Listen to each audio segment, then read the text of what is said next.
میں مبلغ بنوں سنتوں کا،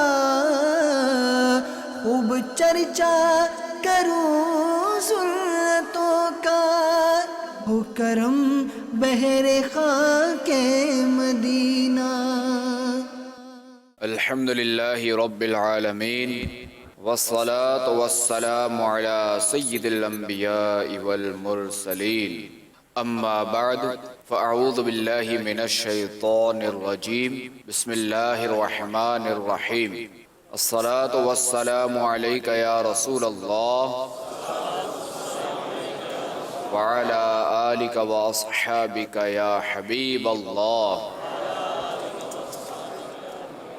الصلاة والسلام علیک یا نبی اللہ وعلی آلک واصحابک یا نور اللہ۔ اللہ پاک کے پیارے اور آخری نبی محمد عربی صلی اللہ علیہ وسلم کا فرمان ہے، جس نے کتاب میں مجھ پر درود پاک لکھا، جب تک میرا نام اس میں رہے گا فرشتے اس کے لیے بخشش کی دعا کرتے رہیں گے۔ عجب کرم ہے کہ خود مجرموں کے حامی گناہگاروں کی بخشش کرانے آئے ہیں۔ وہ پرچہ جس میں لکھا تھا درود اس نے کبھی، یہ اس سے نیکیاں اس کی بڑھانے آئے ہیں۔ صلو علی الحبیب صلی اللہ علی محمد صلی اللہ علیہ وسلم۔ یہ مسئلہ بھی سن لیجئے کہ جب بھی کتاب کوئی جسے تحریر کریں، کچھ ہم لکھیں، اور اس میں جب سرکار علیہ السلام کا نام لکھیں، پیارے آقا صلی اللہ تعالیٰ علیہ وآلہ وسلم کا نام لکھیں، اللہ کریم کے آخری نبی کا نام لکھیں، تو اس میں درود شریف پورا لکھیں۔ اب بعض لوگ جو ہے نا وہ صرف صاد لکھ دیتے ہیں، بعض لوگ جو ہے وہ صاد لام عین میم صلعم یہ لکھ دیتے ہیں، تو یہ لکھنا ناجائز ہے۔ تو درود شریف جب بھی لکھا جائے گا پورا ہی لکھا جائے گا، اس کی تصغیر نہیں کی جائے گی، اس کو شارٹ فارم میں نہیں لکھا جائے گا کہ یہ ناجائز ہے۔ الحمدللہ عز و جل مکتبۃ المدینہ کی جو بھی کتابیں ہوتی ہیں نا، تو اس پہ آپ دیکھیں گے کہ آپ کو انشاءاللہ الکریم جہاں جہاں رسالت مآب صلی اللہ تعالیٰ علیہ وآلہ وسلم کا نام نامی اسم گرامی ملے گا، تو اس پہ آپ کو درود شریف پورا لکھا ہوا ملے گا۔ تو اب اگر آپ کے پاس کوئی بھی ایسی کتاب ہے کہ جس میں معاذ اللہ صاد لکھا ہوا ہے یا صلعم لکھا ہوا ہے، تو اگر اپنی کتاب ہے تو اسے جو ہے وہ مٹا کر جو ہے وہ اس میں درود شریف پورا لکھ دیجئے، کیونکہ یہ تو آپ کی ملک ہے، تو اس میں آپ یہ کر سکتے ہیں تبدیلی۔ اللہ کریم ہمارے حال پر رحم فرمائے۔ صلو علی الحبیب صلی اللہ علی محمد صلی اللہ علیہ وسلم۔ فرمان خاتم النبیین صلی اللہ علیہ وسلم، النیت الحسنہ تدخل صاحبہ الجنہ، یعنی اچھی نیت بندے کو جنت میں داخل کر دیتی ہے۔ تو اے عاشقان رسول اپنی عادت بنا لیجئے کہ ہر جائز کام سے پہلے اچھی اچھی نیتیں کر لیجئے، ہر نیک کام سے پہلے بھی اچھی اچھی نیتیں کر لیجئے۔ تو اس سے یہ ہوگا کہ جو عمل آپ کریں گے، جو کام کریں گے، اس کا ثواب جو ہے وہ بڑھ جائے گا۔ اور امیر اہل سنت دامت برکاتہم العالیہ نے ہمیں جو مدنی مقصد دیا ہے کہ مجھے اپنی اور ساری دنیا کے لوگوں کی اصلاح کی کوشش کرنی ہے، تو جو اس کا جو پہلا جز ہے کہ مجھے اپنی، تو اس کے لیے اپنی اصلاح کے لیے جو ہے وہ ہمیں 72 نیک اعمال دیے ہیں۔ تو ان میں جو پہلا عمل ہے وہ نیت کے حوالے سے کہ کیا آج آپ نے کسی بھی نیک و جائز کام سے پہلے جو ہے وہ اچھی نیت کی۔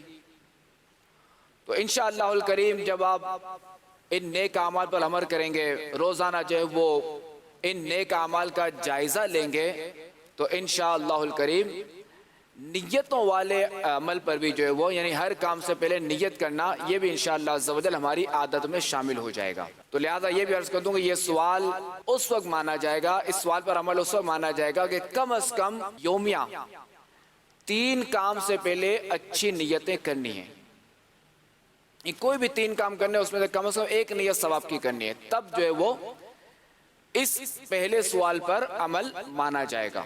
تو آئیے بیان سننے سے پہلے جو ہے وہ چند نیتیں کر لیجئے۔ مثلا رضا الہی کے لیے بیان سنوں گا، ادب بیٹھوں گا، ادھر ادھر دیکھنے کے بجائے نگاہیں جھکا کر خوب توجہ سے بیان سنوں گا، بیان سن کر اس پر عمل کی کوشش کروں گا، اور بیان کا جتنا حصہ یاد رہا دوسروں تک پہنچا کر علم دین پھیلانے کا ثواب کماؤں گا۔ صلو علی الحبیب صلی اللہ علی محمد صلی اللہ علیہ وسلم۔ آج انشاءاللہ الکریم ہم بیان سنیں گے امام غزالی رحمت اللہ علیہ کے حوالے سے۔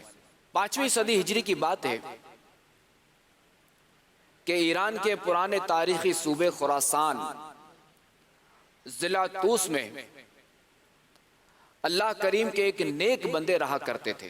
ان کا اپنا نام بھی محمد تھا، ان کے والد کا نام بھی محمد تھا، اور ان کے دادا کا نام احمد تھا۔ یہ محمد ابن احمد بہت متقی اور پرہیزگار تھے، نیک سیرت تھے، نیک آدمی تھے، محنت کرتے، اپنے ہاتھ سے کماتے، اور صرف حلال کھاتے تھے۔ اون کاٹ کر دھاگا بنانا اور پھر اس کی تجارت کرنا جو ہے وہ ان کا پیشہ تھا، ان کا کام تھا، ان کا یہ ذریعہ معاش تھا، ان کا یہ کاروبار تھا۔ اور دھاگے کو عربی میں غزل کہتے ہیں، تو اسی نسبت سے لوگ اس خاندان کو غزالی کہنے لگے۔ یہ جو شیخ تھے محمد بن احمد رحمت اللہ علیہ، انہیں علماء کرام سے بڑی محبت تھی، اور عموماً علماء کی خدمت میں حاضر ہوتے، وہ علماء جو عاشقان رسول تھے ان کی خدمت میں حاضر ہوتے، ان کے ساتھ نیک سلوک کرتے، اور جتنا بن پڑتا ان کی مالی خدمت بھی کرتے، اور یہ خدمت کرنا اپنے لیے سعادت سمجھتے ہوئے کرتے۔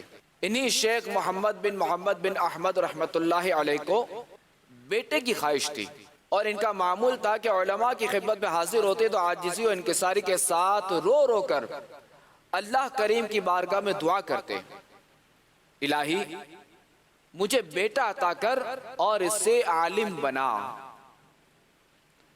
جب دینی اجتماعات میں حاضر ہوتے، علماء کے بیانات سنتے، تو دل کی خواہش مزید ابھرتی، دعا کے لیے ہاتھ اٹھا دیتے، بارگاہ الہی میں عرض کرتے، یا اللہ مجھے بیٹا عطا کر اور اس سے درس و بیان کرنے والا بنا۔ سبحان اللہ سبحان اللہ۔ یہ شیخ محمد رحمت اللہ تعالی علیہ کیسے تھے کہ یہ بیٹا ملنے کی انہوں نے کیسی پیاری دعا کی۔ اور عموماً ہمارے یہاں دیکھا جائے تو عموماً لوگوں کو بیٹوں کی خواہش ہوتی ہے، اور اس کے لیے دعائیں بھی کی جاتی ہیں، منتیں بھی مانی جاتی ہیں، صدقات بھی دیے جاتے ہیں، روحانی علاج بھی کرواتے ہیں، طبی علاج بھی کرواتے ہیں، میڈیکل علاج وغیرہ۔ جبکہ ان معاملات کرنے میں، ان اعمال میں کوئی حرج بھی نہیں ہے، مگر اچھا یہ ہے کہ صرف بیٹے کی خواہش نہیں بلکہ نیک بیٹے کی دعا کرنی چاہیے۔ اور پھر غور کیجئے کہ ہمارے یہاں عموماً بیٹے کی خواہش کیوں ہوتی ہے، کیا وجہ ہوتی ہے؟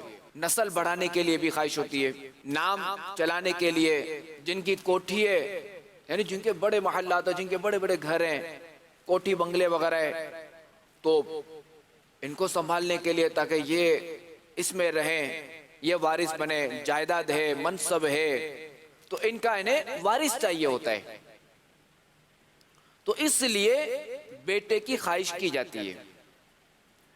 مگر اللہ کے نیک بندوں کا طریقہ دیکھیے کہ بیٹا چاہیے لیکن صرف نسل بڑھانے کے لیے نہیں، نام چلانے کے لیے نہیں، جائیداد کا وارث بنانے کے لیے نہیں، بلکہ اس لیے چاہیے کہ بیٹا علم دین سیکھے، مبلغ بنے، سنتیں اپنائے، دین کا ڈنکا بجائے، اور والدین کے لیے صدقہ جاریہ بنے۔ اللہ کریم ہمیں بھی نیکوں کے صدقے، نیک خواہشات کی توفیق عطا فرمائے۔ اور دنیا کے بجائے ہر معاملے میں آخرت کی سوچ عطا کرے۔ تو خیر میں عرض کر رہا تھا کہ شیخ محمد رحمت اللہ تعالی علیہ رو رو کر دعائیں کرتے، اللہ کریم سے نیک عالم دین درس و بیان کرنے والا بیٹا مانگتے۔ اللہ کریم نے ان کی دعا قبول فرمائی اور انہیں ہونہار بلند ہمت نیک دل بیٹا عطا فرمایا۔ ماشاءاللہ عشق رسول دیکھیے شیخ محمد بن احمد کا، کہ جن کا اپنا نام بھی محمد تھا، دادا کا نام بھی محمد تھا، تو انہیں جو بیٹا عطا ہوا، اللہ کریم نے انہیں جو بیٹا عطا فرمایا تو انہوں نے اس کا نام بھی محمد ہی رکھا، اور ان کا یہی شہزادہ بڑا ہو کر ماہر عالم ولی کامل بنا، اور جنہیں دنیا امام محمد غزالی کے نام سے جانتی ہے۔ سکون دل و جاں امام غزالی، اے تسکین ایمان امام غزالی، ولایت میں اعلی امامت میں بالا، تو سلطان عرفان امام غزالی۔ پیارے پیارے اسلامی بھائیوں اور مدنی چینل کے ناظرین، آپ نے شیخ محمد بن احمد رحمت اللہ علیہ کی حکایت سنی۔ اس حکایت کو سامنے رکھتے ہوئے اپنے معاشرے کا جائزہ لیجئے کہ ہمارے ہاں عجیب ماحول ہے، اور عموماً بچوں کے منفرد نام، یونیک نام رکھنے کی خواہش ہوتی ہے، اور نام ایسا ہو کہ جو ہمارے کسی خاندان میں نہ ہو، گلی محلے میں کسی کا نام نہ ہو، اور کسی نے ایسا نام نہ سنا ہو، تو ایسا نام رکھنے کی کوشش کی جاتی ہے۔ حالانکہ منفرد یعنی یونیک نام رکھنے کی کوئی فضیلت قرآن و حدیث میں نہیں آئی، اور قرآن و حدیث میں کہیں بھی منفرد یعنی یونیک نام رکھنے کی کوئی ترغیب بھی نہیں ہے۔ البتہ یہ عرض کرتا چلوں کہ دین اسلام میں نام کا انتخاب دو بنیادوں پر ترغیب ہے۔ ایک تو یہ کہ نام کا معنی اچھا ہونا چاہیے، یعنی اچھے معنی ہونے چاہیے، کہ اللہ کریم کے آخری نبی محمد عربی صلی اللہ علیہ وسلم برے نام پسند نہیں فرماتے تھے، اور آپ صلی اللہ تعالی علیہ وآلہ وسلم کی عادت کریمہ تھی کہ برے معنی والا نام سنتے تو اسے تبدیل فرما دیا کرتے تھے۔ اور ایک حدیث پاک میں ارشاد فرمایا، آدمی اپنے بچے کو سب سے پہلا تحفہ نام کا دیتا ہے، لہذا چاہیے کہ اس کا نام اچھا رکھے۔ دوسرا یہ کہ نام کا معنی اچھا ہونے کے ساتھ ساتھ اس میں انبیاء کرام علیہم السلام کے ساتھ، صحابہ کرام علیہم رضوان، اولیاء اعظام کے ساتھ نسبت بھی ہونی بہتر ہے، کہ اللہ کریم کے آخری نبی محمد عربی صلی اللہ تعالی علیہ وآلہ وسلم نام میں نسبت کا اہتمام فرمایا کرتے تھے۔ حضرت انس بن مالک رضی اللہ تعالی عنہ فرماتے ہیں کہ ایک روز صبح کے وقت خاتم النبیین صلی اللہ علیہ وسلم تشریف لائے اور فرمایا، اللہ کریم نے مجھے بیٹا عطا فرمایا، میں نے اس کا نام اپنے دادا حضرت ابراہیم علیہ السلام کی نسبت سے ابراہیم رکھا ہے۔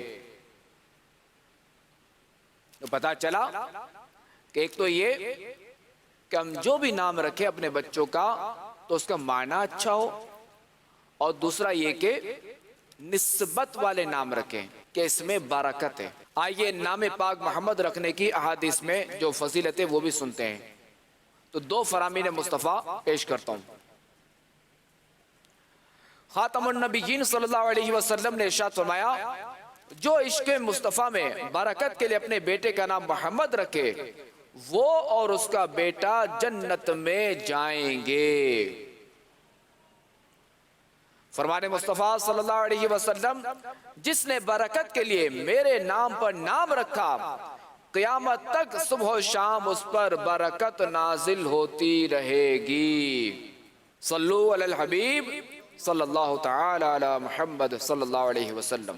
تو اے عاشقان رسول، اے مدنی چینل کے ناظرین، تو پتا چلا کہ ہمیں جو وہ نسبتوں والے نام رکھنے چاہیے، اور اپنے صرف ایک بیٹے کا نام محمد نہیں، تمام بیٹوں کا نام محمد رکھیں۔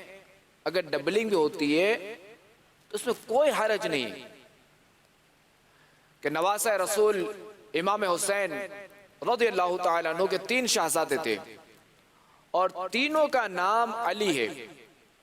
بڑے شہزادے کا نام علی اکبر، درمیان والے کا نام علی اوسط، اور چھوٹے شہزادے کا نام علی اصغر تھا۔ تو ہم نام بھلے محمد رکھیں یا احمد رکھیں، اور پکارنے کے لیے الگ الگ نام رکھیں، تاکہ جو وہ کیا کہتے ہیں کہ وہ آسانی رہے۔ صلو علی الحبیب صلی اللہ تعالی علی محمد صلی اللہ علیہ وسلم۔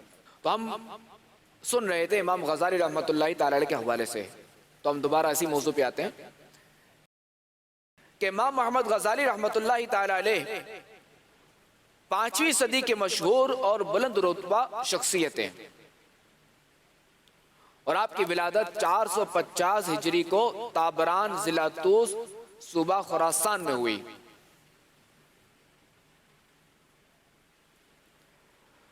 آپ کے والد کا، آپ کے دادا کا نام محمد اور پر دادا کا نام احمد تھا، محمد بن محمد بن محمد بن احمد، اور آپ کے بیٹے کا نام حامد تھا، اور حامد سرکار علیہ السلام کا صفاتی نام ہے۔ اور آپ رحمت اللہ تعالی علیہ کے بیٹے امام حامد غزالی یہ بھی ماہر عالم دین تھے، اور انہی کی نسبت سے آپ رحمت اللہ تعالی علیہ نے اپنی کنیت ابو حامد رکھی تھی۔ امام غزالی رحمت اللہ تعالی علیہ بہت بڑے زبردست عالم دین تھے، علم فقہ، علم کلام، فلسفہ اور تصوف میں کامل مہارت رکھتے تھے، اور آپ کے علمی شان و شوکت اور وجاہت دیکھ کر اس وقت کے وزیر اعظم نظام الملک نے آپ رحمت اللہ تعالی علیہ کو زین الدین یعنی دین کی زینت اور شرف الملہ یعنی امت کی عزت کا لقب دیا، اور آپ کا ایک لقب ہے امام البحر یعنی علم و فن کا امام۔ اور آپ رحمت اللہ تعالی علیہ کے استاد امام الحرمین امام جوینی رحمت اللہ تعالی علیہ فرمایا کرتے تھے الغزالی بحر مغدق، یعنی غزالی علم کا ٹھاٹھے مارتا سمندر ہے۔ اور اعلی حضرت امام اہل سنت رحمت اللہ تعالی علیہ نے فتاوی رضویہ شریف میں امام غزالی کو حکیم الامت کے لقب سے یاد کیا ہے۔ امام غزالی رحمت اللہ تعالی علیہ اسلام پر اعتراض کرنے والے بد مذہبوں اور کافروں کو اپنے مضبوط ترین دلائل سے خاموش کر دیا کرتے تھے، تو اس لیے آپ کو حجت الاسلام بھی کہتے تھے۔ حجت الاسلام یعنی اسلام کی دلیل۔ اور آپ رحمت اللہ تعالی علیہ کو بہت احادیث یاد کی، مگر علم حدیث باقاعدہ کسی استاد سے نہیں پڑھا تھا، تو آخری عمر میں اس کا شوق ہوا، اگرچہ کہ اس وقت آپ کی علمیت کے جو وہ ڈنکے دنیا میں بج رہے تھے، بڑے بڑے علماء آپ سے فیض لے رہے تھے، لیکن ابھی علم حاصل کرنے کا شوق کم نہیں ہوا تھا۔ چنانچہ آپ رحمت اللہ تعالی عنہ نے باقاعدہ استاد سے علم حدیث سیکھنا شروع کیا، اور علم حدیث سیکھتے سیکھتے ہی دنیا سے رخصت ہوئے۔ آپ رحمت اللہ تعالی علیہ 55 سال دنیا میں تشریف فرما رہے، اور آپ نے 14 جمادی الاخری 505 ہجری کو انتقال فرمایا۔ وقت وفات حدیث پاک کی مشہور کتاب بخاری شریف آپ کے سینے پہ تھی۔ علامہ ابن جوزی رحمت اللہ تعالی علیہ فرماتے ہیں کہ امام غزالی رحمت اللہ تعالی علیہ صبح بیدار ہوئے، وضو کیا، نماز فجر ادا کی، پھر کفن منگوایا، آنکھوں پر لگا کر کہا میرے رب کا حکم سر آنکھوں پر، اتنا کہا اور چہرہ قبلے کی طرف کر کے پاؤں پھیلا دیے۔ لوگوں نے دیکھا تو روح مبارک پرواز کر چکی تھی۔ آپ کا مزار مبارک یہ عراق میں بغداد شریف میں جو ہے وہ الغزالی قبرستان ہے، وہاں واقع ہے۔ اللہ کریم کی ان پر رحمت ہو اور ان کے صدقے ہماری مغفرت ہو۔ اللہ کریم ان کے مزار فائز الانوار پر کروڑوں رحمت نازل فرمائے۔ صلو علی الحبیب صلی اللہ تعالی علی محمد صلی اللہ علیہ وسلم۔ حدیث پاک میں ہے کہ بے شک اللہ کریم اس امت کے لیے ہر صدی میں ایک مجدد بھیجتا رہے گا جو دین کی تجدید کرے گا۔ علماء فرماتے ہیں کہ امام غزالی رحمت اللہ تعالی علیہ 5ویں صدی ہجری کے مجدد ہیں۔ تو عالم، تو فاضل، تو عابد، تو زاہد، مجدد ذیشان امام غزالی۔ امام غزالی رحمت اللہ تعالی علیہ کی عمر مبارک 15 سال تھی جب آپ کے والد محترم دنیا سے رخصت ہو گئے۔ چنانچہ گھر کے معاشی حالات تنگ ہونے لگے۔ اس کے باوجود امام غزالی رحمت اللہ تعالی علیہ نے مدرسے کا رخ کیا اور علم دین سیکھنے میں مصروف ہو گئے۔ ابتدائی تعلیم آپ نے اپنے علاقے توس میں اپنے والد کے دوست امام احمد بن محمد رازقانی سے حاصل کی۔ پھر جرجان تشریف لے گئے، وہاں امام ابو نصر رحمت اللہ تعالی علیہ سے علم حاصل کیا۔ پھر نیشاپور تشریف لائے اور کئی سال امام الحرمین امام جوینی رحمت اللہ علیہ سے علم دین سیکھتے رہے۔ آپ رحمت اللہ تعالی علیہ کا معمول تھا کہ جو کچھ استاد سے سیکھتے اسے لکھ کر نوٹس کی صورت میں محفوظ کرتے رہتے تھے۔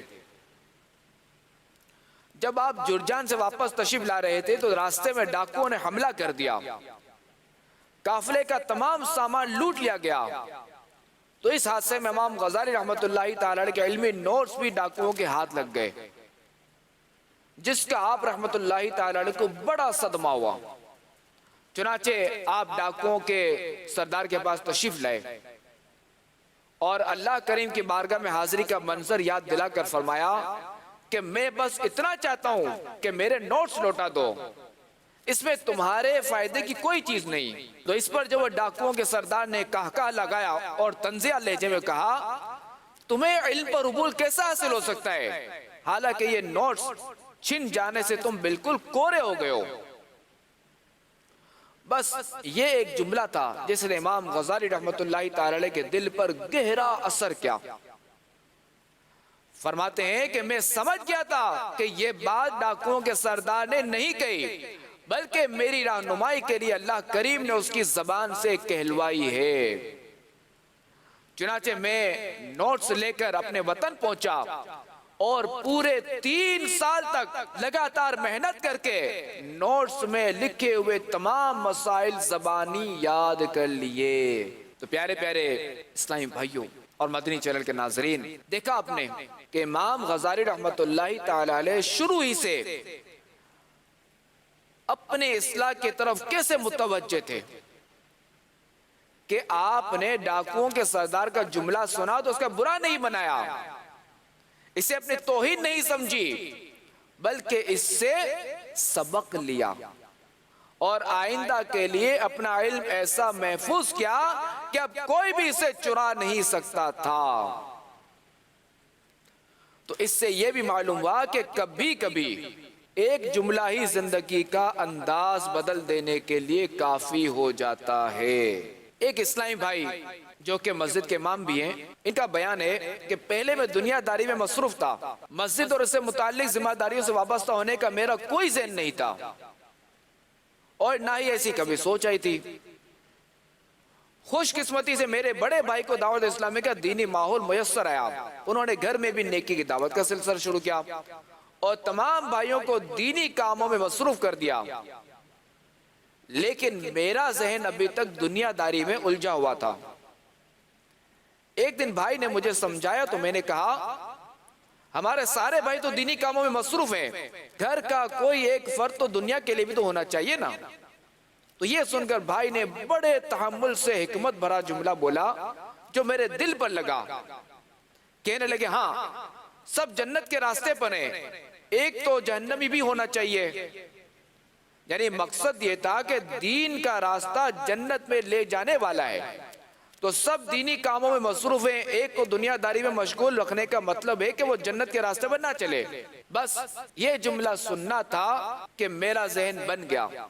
اب الحمدللہ عز و جل میں اتاری ہوں، یعنی امیر سنت کا جو وہ مرید بھی ہوں اور امام مسجد بھی ہوں، اور حسب استطاعت دین کی خدمت میں بھی مصروف ہوں۔ عطا حبیب خدا دینی ماحول ہے، فیضان غوث و رضا دینی ماحول، سنور جائے گی آخرت انشاءاللہ، تم اپنائے رکھو صدا دینی ماحول۔ صلو علی الحبیب صلی اللہ علی محمد صلی اللہ علیہ وسلم۔ امام غزالی رحمت اللہ تعالی علیہ طویل عرصہ ایران کے شہر نیشاپور میں امام الحرمین امام جوینی رحمت اللہ علیہ کی خدمت میں حاضر رہے اور ان سے دینی علم سیکھتے رہے۔ جب امام الحرمین رحمت اللہ علیہ دنیا سے رخصت ہوئے، یعنی آپ کے جو استاد تھے جب وہ دنیا سے رخصت ہوئے، تو آپ رحمت اللہ علیہ نے نیشاپور کو خیر آباد کہا، اور وہاں سے آپ جو وہ بغداد شریف آ گئے کہ بغداد اس وقت علم کا مرکز تھا۔ ان لوگوں کا رجوع بغداد کی طرف تھا علم دین کے حوالے سے، اس کا بڑا نام تھا، اور بغداد جو وہ سلجوق سلطنت کا دارالحکومت بھی تھا، اور اس وقت کے وزیر اعظم نظام الملک جو تھے وہ علم دوست تھے اور نیک طبیعت تھے، تو اس لیے وزیر اعظم کے جو وہ اکثر دربار شاہی میں علماء کا اجتماع رہتا، یعنی علماء وہاں جمع رہتے، اور یہاں جب وہ علماء کا جو وہ علمی مذاکرہ بھی ہوتا، شرعی مسائل کا حل نکالتے، اور بعض دفعہ کسی مسئلے پر علماء کا اختلاف ہو جاتا تو حق واضح کرنے کے لیے مہذب انداز میں مناظرے کا بھی اہتمام کیا جاتا تھا۔ تو جب امام غزالی رحمت اللہ تعالی علیہ دربار شاہی میں تشریف لائے تو وزیر اعظم کی موجودگی میں کئی علماء کے ساتھ آپ کا علمی مذاکرہ ہوا۔ جب وزیر اعظم نے آپ کا علمی کمال دیکھا تو بہت خوش ہوئے، چنانچہ وزیر اعظم نے امام غزالی رحمت اللہ تعالی علیہ کو بغداد کی مشہور اسلامک یونیورسٹی جامعہ نظامیہ میں شیخ الجامعہ کا عہدہ پیش کیا۔ شیخ الجامعہ یعنی وائس چانسلر، اس کا عہدہ پیش کیا، اور اس وقت امام غزالی رحمت اللہ تعالی علیہ کی عمر مبارک تقریباً 34 سال تھی، 34 ایئرز۔ تو 4 سال تک امام غزالی رحمت اللہ تعالی علیہ جامعہ نظامیہ میں درس و تدریس فرماتے رہے، اور اس وقت تک آپ رحمت اللہ تعالی علیہ کے علمی شان و شوکت کا چرچا دور دور تک ہو چکا تھا، اور ملک کے بڑے بڑے علماء، وزیر، مشیر آپ کے درس میں حاضر ہوتے اور اپنی علمی پیاس بجھایا کرتے تھے۔ یعنی دیکھیں وہ دور ایک کیسا تھا کہ بڑے بڑے وزراء وہ بھی علم دوست ہوا کرتے تھے، علم سے محبت ہوتی تھی، وزیر اعظم بھی علم دوست، تو افسران بھی علم دوست۔ جبھی تو ظاہر ہے کہ وزیر اعظم ہاؤس میں اور جو بھی کیا کہتے ہیں اس وقت کے جو بھی نظام حکومت کا جو جہاں سے نظام حکومت چلتا تھا، حکومت کا جو نظام چلتا تھا، تو وہاں جو وہ علماء ہوتے تھے، اور واقعی کہ جب علماء جب رہنمائی کریں گے وزیر اعظم کی تو بات ہی کچھ اور ہے، وزراء کے جب علماء رہنمائی کریں تو بات ہی کچھ اور ہے کہ کہاں کرپشن، کہاں رشوت، کہاں چوری، کہاں نا انصافی ہوگی۔ خیر وہ ایک الگ دور تھا۔ امام غزالی رحمت اللہ تعالی علیہ پر اللہ کریم کا بڑا احسان تھا، بڑا کرم تھا، اور اللہ کریم نے آپ کو شروع ہی سے علم کا شوق عطا فرمایا، حق کی تلاش کی جستجو عطا فرمائی، اور اپنا قرب حاصل کرنے کا شوق عطا کیا تھا۔ بغداد آ کر امام غزالی رحمت اللہ تعالی علیہ کو بڑی شہرت نصیب ہوئی، علم کی دنیا میں بڑا مقام ملا، مگر دل ابھی تک بے تاب تھا۔ چنانچہ آپ نے کتابوں کا مزید مطالعہ شروع کیا، آخر جب تصوف کی کتابیں پڑھی تو دل دنیا سے بیزار ہو گیا، اور آپ جان گئے کہ اللہ کریم کا قرب مقام و مرتبے اور شہرت میں نہیں بلکہ دنیا سے منہ موڑ کر دل کی اصلاح کرنے میں ہے۔ چنانچہ آپ نے شان و شوکت، عزت و مرتبہ، اونچا منصب، شہرت و مقبولیت سب کچھ چھوڑا، صوفیاء کرام کا لباس پہنا اور مجاہدات کے لیے ملک شام کی طرف روانہ ہو گئے۔ پیارے اسلامی بھائیوں اور مدنی چینل کے ناظرین، ذرا امام غزالی رحمت اللہ تعالی کی ہمت دیکھیے کہ ایسی عزت و شہرت، ایسا مقام و مرتبہ کہ جب بڑے بڑے علماء شاگرد کے طور پر سامنے بیٹھے ہوں، وزیر و مشیر ادب کرتے ہوں، ساری شان و شوکت یک لخت چھوڑ دینا یہ آسان بات نہیں، تو بڑی ہمت اور حوصلے کا کام ہے۔ جبکہ ہم لوگ ہیں کہ خدشات کا شکار رہتے ہیں۔ اگر ہمیں ہفتہ وار سنت و برے اجتماع میں شرکت کی دعوت دی جائے، مدنی قافلے میں سفر کی درخواست کر دی جائے، مدرسۃ المدینہ بالغان میں شرکت کا کہہ دیا جائے، تو ہمیں خیال آتا ہے کہ دکان کون چلائے گا، ہمارا کاروبار کیسے چلے گا، گھر کے معاشی معاملات کیسے حل ہوں گے، گھر کا نظام کیسے چلے گا، یہ ساری ذمہ داریاں کون اٹھائے گا۔ تو اس طرح کے جو وہ ہزار قسم کے خدشات نکال کر ہم سامنے رکھ دیتے ہیں، اور نیکیاں کمانے اور اللہ کریم کا قرب حاصل کرنے، جنت کے راستے پر چلنے سے محروم رہ جاتے ہیں۔ تو یاد رکھیے کہ جو خدشات کی زنجیریں پیروں میں ڈال لیتا ہے، زندگی کے سفر میں کبھی بھی وہ کامیاب نہیں ہو سکتا۔ اور یہ بھی یاد رہے کہ کام کبھی ختم نہیں ہوتے۔ موت کا فرشتہ آ جاتا ہے، جب قبر میں اتار دیا جاتا ہے تو وہی کام جن کو آڑ بنا کر دینی کاموں سے رک جاتے تھے، جو کہ وہ کام ہوتے رہتے ہیں۔ دنیا کا نظام چلتا رہتا ہے، نہ جانے ہم نے کیوں سوچ لیا کہ ہمارے بغیر دنیا نہیں چلے گی، ہمارے بغیر کام نہیں چلے گا، ہمارے بغیر معاشی نظام نہیں چلے گا، ہمارے بغیر گھر کا نظام نہیں چلے گا، ہمارے بغیر ہمارے بچے بھوکے مر جائیں گے۔ پتہ نہیں کیوں ہم نے سوچ لیا۔ تو لہٰذا اپنی سوچ کو مثبت بنائیے، اپنی سوچ کو دین کی طرف لائیے کہ آپ مسجد کی طرف آئیے، اللہ کی عبادت کیجئے، کسب حلال کمائیے کہ یہ بھی عبادت ہے۔ اور آپ دیکھیں آپ کا نظام کیسے چلتا ہے۔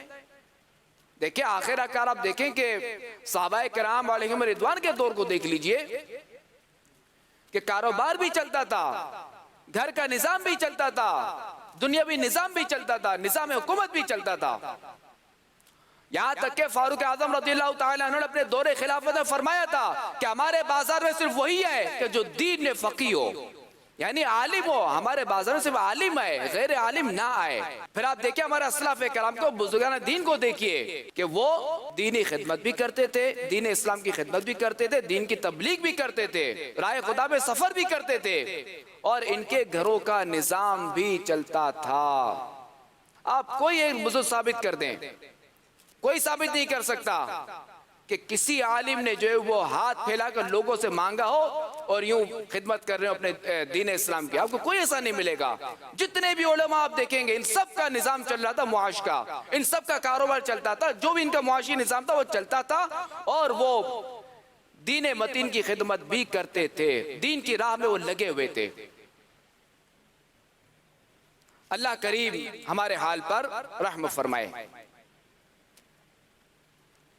تو اے جنت کے طلبگاروں، ہمت سے کام لیجئے اور خدشات کی زنجیریں توڑ دیجئے۔ اللہ کے آخری نبی محمد عربی صلی اللہ تعالی علیہ وآلہ وسلم نے فرمایا، من فتح لہ باب من خیر، کہ جس کے لئے بھلائی کا دروازہ کھل جائے، فَلْيَنْتَحِزُ، تو وہ کود کر اس دروازے میں داخل ہو جائے، فَإِنَّهُ لَا يَدْرِ مَتَى يُغْلَقُ عَلَيْهِ، کیونکہ وہ نہیں جانتا کہ کب یہ دروازہ بند کر دیا جائے۔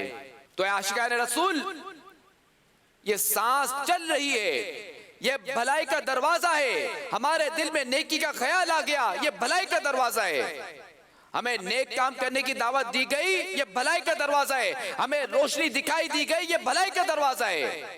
اب خدشات کو جھٹک دیجئے، بہانے تلاش کرنے کے بجائے جلدی جلدی سے اس دروازے میں داخل ہو جائیے۔ آپ دیکھیں کہ امام غزالی رحمت اللہ تعالیٰ علیہ کے لیے بھلائی کا دروازہ کھلا، آپ کی بھی اولاد تھی، آپ رحمت اللہ تعالیٰ علیہ کا بھی گھر تھا، اور آپ کی مصروفیات بھی تھیں، اور آپ رحمت اللہ تعالیٰ علیہ ہم سے زیادہ مصروف تھے، اور آپ کی عزت تھی کہ لوگ آپ رحمت اللہ تعالیٰ علیہ کی طرف رجوع کرتے تھے، بڑے بڑے علماء آپ کی طرف رجوع کرتے تھے، علم سیکھتے تھے، اور جامعہ نظامیہ کے سب سے بڑے استاد تھے۔ اور اس کے ساتھ ساتھ وقت کا وزیر اعظم آپ کی مدت سماجت کر رہے تھے کہ حضور نہ جائیے، لیکن آپ رحمت اللہ تعالی علیہ کسی چیز کو خاطر میں نہ لائے اور آپ نے شام کا سفر اختیار کیا. تو آپ نے ہمت کی، اللہ کریم پر بھروسہ کیا اور سب کچھ چھوڑا اور شام تشریف لے گئے. اللہ تبارک و تعالی نے آپ پر اپنا پھر کرم فرمایا، مزید کرم فرمایا، اپنے قرب کے دروازے آپ کے لئے کھول دیے اور آپ کو ولایت کا بلند رتبہ عطا فرمایا. اور آپ رحمت اللہ تعالی علیہ صدیقیت یعنی ولایت کا سب سے بلند رتبہ ہے، جو کہ اس پر امام غزالی رحمت اللہ تعالی علیہ فائز ہوئے. سچ ہے انسان کو کچھ کھو کے ملا کرتا ہے، آپ کو کھو کے تجھے پائے گا جو یا تیرا. یعنی انسان کو رتبہ ہمیشہ قربانی دے کر ہی ملتا ہے. جو اللہ کریم کی معرفت، اس کے قرب کا طلبگار ہو، اسے خود کو فراموش کرنا ہی پڑے گا کہ تب ہی یہ مرتبہ نصیب ہوگا. صلو علی الحبیب صلی اللہ علی محمد صلی اللہ علیہ وسلم. امام غزالی رحمت اللہ تعالی علیہ بلند رتبہ عالم دین تھے. جب آپ نے راہ طریقت پر قدم رکھا تو اس بارے میں خوب غور و فکر کیا، اور آپ جانتے تھے کہ یہ راستہ بہت دشوار ہے، لہذا پیر کامل کی رہنمائی کے بغیر اس راستے پر چلنا اور کامیابی حاصل کرنا ممکن نہیں تھا. چنانچہ آپ رحمت اللہ تعالی علیہ شیخ ابو علی فارمزی رحمت اللہ تعالی علیہ کی خدمت میں حاضر ہوئے. اپنی تمام علمیت، مقام و مرتبہ وغیرہ اپنی پس پشت ڈالا اور خالی دل ہو کر پیر کامل کی اطاعت و فرما برداری میں مصروف ہو گئے. علامہ تاج الدین سبکی رحمت اللہ تعالی علیہ فرماتے ہیں کہ شیخ فارمزی رحمت اللہ تعالی علیہ امام غزالی رحمت اللہ تعالی علیہ کو جن اوراد و وظائف، عبادات، ریاضات و مجاہدے کا حکم دیتے، آپ رحمت اللہ علیہ استقامت کے ساتھ اس پر عمل کرتے، یہاں تک کہ اللہ کریم نے آپ کو مقصود تک پہنچا دیا. تو اے عاشقان اولیاء، اے امام غزالی کے چاہنے والوں، غور کیجئے کہ امام غزالی رحمت اللہ تعالی علیہ جیسے ماہر عالم دین کو بھی راہ طریقت میں کامیابی کے لیے پیر کی ضرورت ہے، تو ہمیں کتنی ضرورت ہوگی اس پہ غور کیجئے. اللہ کریم قرآن پاک میں ارشاد فرماتا ہے، پارہ 6 سورہ مائدہ آیت نمبر 35 میں، یا ایھا الذین آمنوا اتقوا اللہ وابتغوا الیہ الوسیلہ. اے ایمان والو، اللہ سے ڈرو اور اس کی طرف وسیلہ ڈھونڈو. مفتی احمد یار خان نعیمی رحمت اللہ تعالی علیہ اس آیت کریمہ کے تحت فرماتے ہیں، ہر چیز کی تلاش کے لیے دروازے الگ ہیں، ہر سودے کی جستجو کے لیے بازار، دکانیں جدا گانا ہیں، یعنی الگ الگ ہے، جدا گانا الگ ہیں. اس چیز کی تلاش میں ان دروازوں، ان دکانوں، بازاروں میں جانا پڑتا ہے. خدا تعالیٰ کو ڈھونڈو حضور صلی اللہ علیہ وسلم کے دروازے پر، اور حضور صلی اللہ علیہ وسلم کو ڈھونڈو حضرات اولیاء اللہ کے دروازوں پر.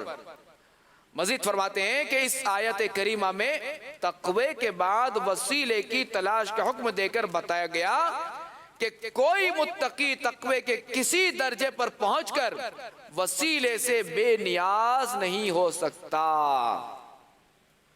لہذا کوئی متقی مسلمان یہ نہ سمجھے کہ میں تو متقی ہو گیا، اب مجھے اللہ کریم تک پہنچنے کے لیے کسی وسیلے کی ضرورت نہیں. جیسے ہر مومن اعمال و تقوی کے حاجت مند ہے، یوں ہی ہر متقی وسیلے کا محتاج ہے. صلو علی الحبیب صلی اللہ تعالی علی محمد. کم و بیش 11 سال تک امام غزالی رحمت اللہ علیہ گوشہ نشین رہے اور اللہ کریم کی عبادت و ریاضت کرتے رہے.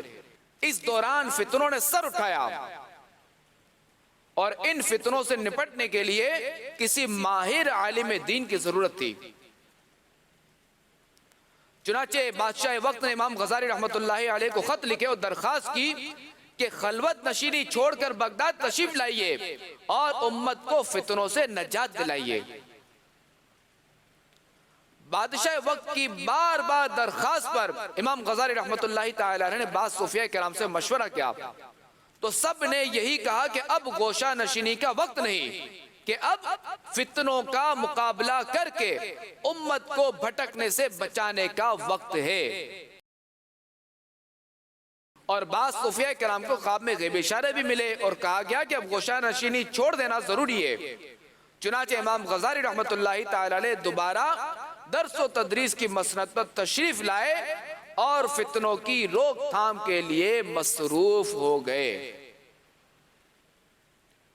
اور امام غزالی رحمۃ اللہ تعالی علیہ نے ایک ہی وقت میں 3 محاذوں پر فتنوں کا مقابلہ کیا۔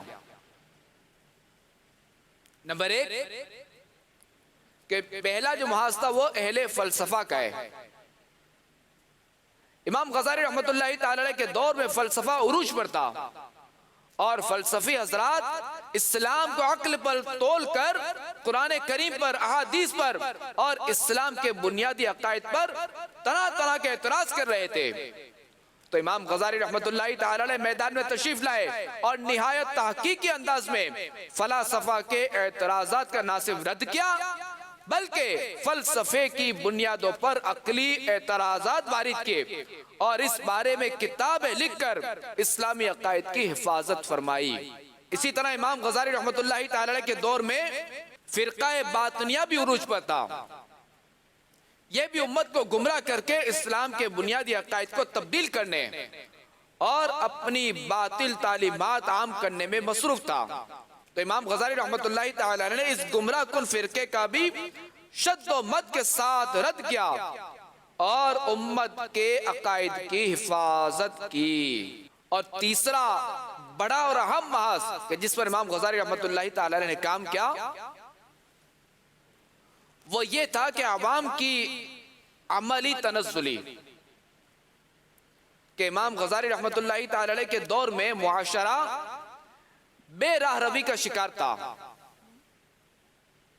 تو اس کی طرف امام غزالی رحمۃ اللہ تعالی نے بر وقت توجہ فرمائی اور معاشرے کی اصلاح کے لیے کمر بستہ ہو گئے۔ اور اس کام کے لیے امام غزالی رحمۃ اللہ تعالی نے احیاء العلوم لکھی، کیمیاء سعادت لکھی، مکاشفات القلوب لکھی، منہاج العابدین لکھی کہ دل کی اصلاح کیسے ہو، ہم عبادت گزار کیسے بنیں گے، نفس پر قابو کیسے پانا ہے، شیطان کا مقابلہ کیسے کرنا ہے اور کون کون سی چیزیں جہنم کی طرف لے جاتی ہیں، جنت کا راستہ کیا ہے، اللہ کریم کا قرب کیسے ملے گا، باطنی بیماریوں سے جان کیسے چھوٹے گی، ایک شخص کی اپنی اصلاح کیسے ہونی چاہیے، خاندان کی اصلاح کیسے ہونی چاہیے، معاشرے کی اصلاح کیسے ہونی ہے۔ تو یہ ساری چیزیں امام غزالی رحمۃ اللہ تعالی نے کتابوں میں لکھی، لوگوں کو بتائیں۔ اس کے لیے امام غزالی رحمۃ اللہ تعالی نے خانقاہ بنوائی، مدرسہ تعمیر کیا اور امام غزالی رحمۃ اللہ تعالی محافل سجاتے، درس دیا کرتے، بیان کرتے اور لوگوں کو آخرت کی یاد دلاتے اور قرآن و حدیث پر عمل کی دعوت دیا کرتے تھے۔ تیری دینی خدمات اللہ اکبر میں قربان جاؤں امام غزالی، امام تصوف سب امراض دل سے خلاصی میں پاؤں امام غزالی، میری روح بیمار کا کیجئے چارہ کہ صحت میں پاؤں امام غزالی۔ تو امام غزالی رحمۃ اللہ تعالی کی کیا شان تھی اور کس طرح آپ نے اس امت کی رہنمائی فرمائی، کس طرح آپ رحمۃ اللہ تعالی علیہ نے لوگوں کو فتنوں سے بچایا اور لوگوں کی مدد کی، لوگوں کے ایمان کے تحفظ کا ذریعہ بنے۔ اللہ کریم ہمیں ان کی تعلیمات پر عمل کرنے کی توفیق عطا فرمائے، ہمیں بھی اپنی راہ میں خوب سے خوب وقت دینے کی توفیق و سعادت عطا فرمائے۔ آمین بجاہ النبی الامین صلی اللہ تعالی علیہ وآلہ وسلم۔